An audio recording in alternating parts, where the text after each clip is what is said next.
Thanks, Joe. Thank you to the organisers. So Peptinnovate is based on the ability of tuberculosis bacteria to subvert or to manipulate the human immune system. So TB bacteria has been doing that for the last 40,000 years and in fact has co-evolved with the human immune system. So really what we're trying to do here is to really piggyback on that 40,000 years worth of coevolution and really just try and turn something that the TB bacteria have created and turn that, with our tweaks on it, into a drug. So in fact, this is all borne out by a number of high-profile publications that essentially say if you're infected with tuberculosis bacteria, you have a much lower incidence of allergy, asthma, and atopy. So again, a slight tweak on the hygiene hypothesis. And in fact, we've done a meta-analysis of these 5 publications in 263,000 individuals and basically show that you have a 5-fold or a 75% reduction or chance of having allergy, atopy, or asthma in your life. So our key hypothesis in Peptinnovate was really, has TB evolved a single agent that has the ability to switch off allergy and asthma? So really this could be a potential game-changing treatment for allergy and asthma, where with a treatment or a short course of treatment, you can really switch off those allergic effects. So TB itself is, as we know, inhaled into the lung. It gets taken up by the alveolar macrophages. These macrophages then cause a pro-inflammatory effect, causing a whole host of other human immune cells to congregate around that infected macrophage, forming essentially a granuloma that walls off the bacteria from the host and the host from the bacteria. And TB uniquely secretes proteins outside of this granuloma into the surrounding area. And it's these proteins that have the anti-inflammatory immunomodulatory properties that we're really building our company on. So the original protein that was looked at, chaperonin 60.1, has been characterized in a number of animal models of asthma and allergy. However, our innovation comes from taking that protein and breaking it down into small peptides, hence Peptinnovate. And essentially what we did is we looked at phenotypic drug discovery. So essentially the observations that we saw in man, we transferred that across to animal models of allergy and asthma. We took that protein, we then broke it down into the domains and looked for the active domain, again in vivo, and then broken that down further into our lead molecule, our candidate molecule 1104, which we're extremely excited about going into the clinic. First dose in man is in January this year.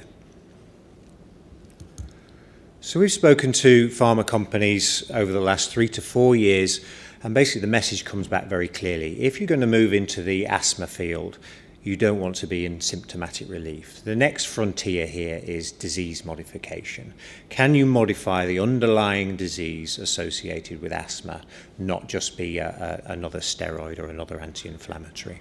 So essentially, can you take the severe asthma population, downgrade them to mild to moderates, or essentially take the mild to moderate population and put them into periods of remission with very small doses of compound and very short dosing regimens? Because we're pioneering this area, because this is really, really new and innovative research, we've spoken to the pharma companies, and really only GSK have been the only ones who said we have an animal model that can look at remission or disease modification of asthma. And so we spent a long time in negotiation with them. We are based at Stevenage Bioscience Catalyst, so based on the GSK campus.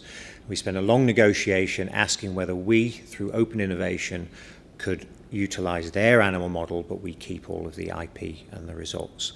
The result was that we were able to do that, and so the data I'm about to show you is GSK run data with their people, but importantly, all of the results and the data belongs to Peptinnovate.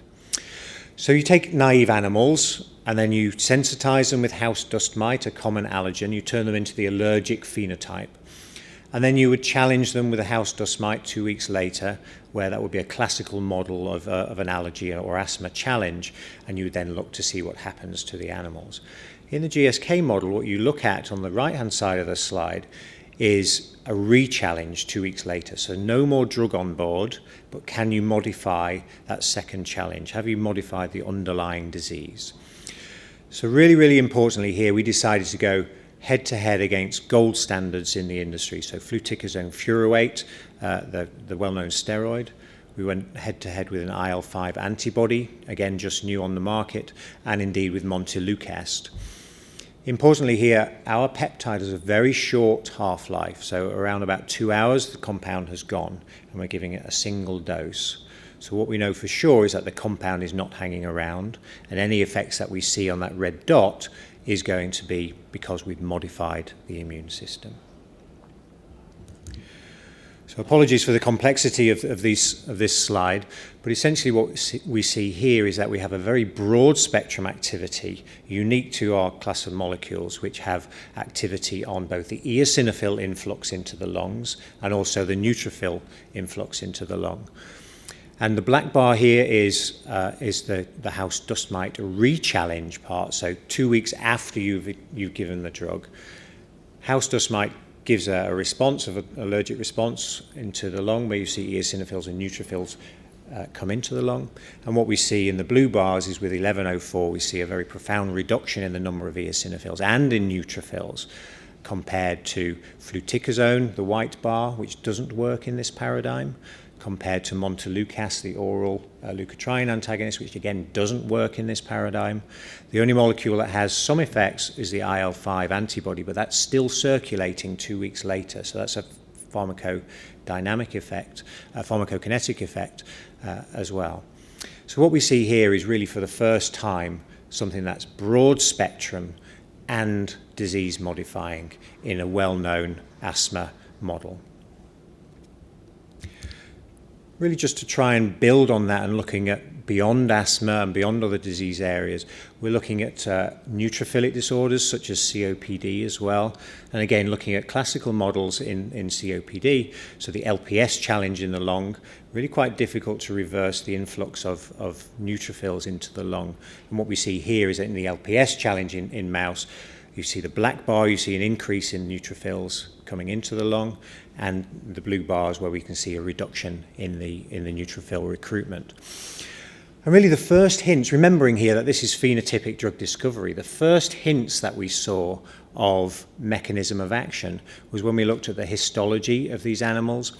And what you can see in the middle panel there is that in the LPS treated animals, there's a massive influx of neutrophils getting out of the blood vessels and migrating through to the airways. And essentially what we see in the treated animals is that we prevent this process. We prevent the diapedesis process of the leukocytes getting out of the blood vessels and migrating through to the lung tissue where they would cause their inflammatory damage. And again, trying to further differentiate ourselves from classical things that are out there on the market. Not only do we have broad spectrum but disease-modifying effects, we also work in paradigms where steroids will fail, which ultimately is a positioning piece. We want to go into the severe patients that are failing on traditional treatments and before you go on to a biologics treatment. And here is a similar model that we've looked at before. It's a challenge model in over CFA where you see a very strong neutrophilic component. And we've gone head-to-head here with budesonide, again a marketed steroid. And what we see is a profound effect on both, again, the neutrophils and the eosinophils in order to reduce global inflammation. As you might imagine from our heritage, from where the molecule comes from. It comes from something that has evolved in man for over 40,000 years. And essentially what we see here is a very, very safe profile. I mean, this is essentially placebo-like. We've done all of our safety studies IV, and what we see is that up to 100 times above the therapeutic concentrations or predicted concentrations in the clinic, we're seeing absolutely no toxicology whatsoever in both rat and dog, but also in human cells and human blood, we see zero toxicology so far. One thing is important, and the bottom bullet point here is around the host defense. So if you wipe out all inflammation, are you worrying about opportunistic infections, etc.? And what we've seen in models of infection is that we do not impair the ability of the animals to clear an infection. Again, this speaks to the 40,000 years worth of evolution that's occurred, enabling the TB bacteria to modify the immune system in a safe and efficacious way. So really the question then keeps coming back to, if you've got something really that's efficacious, really that's safe, how does it work? And remembering this comes from phenotypic drug discovery beginnings. We knew what happened in man, so we're starting on the right-hand side of the slide. We knew exactly what happens in man, the observations. We've worked our way back through the animal models and derived a few of our own animal models. We've taken the protein and we've broken it down into a small proprietary peptide molecule.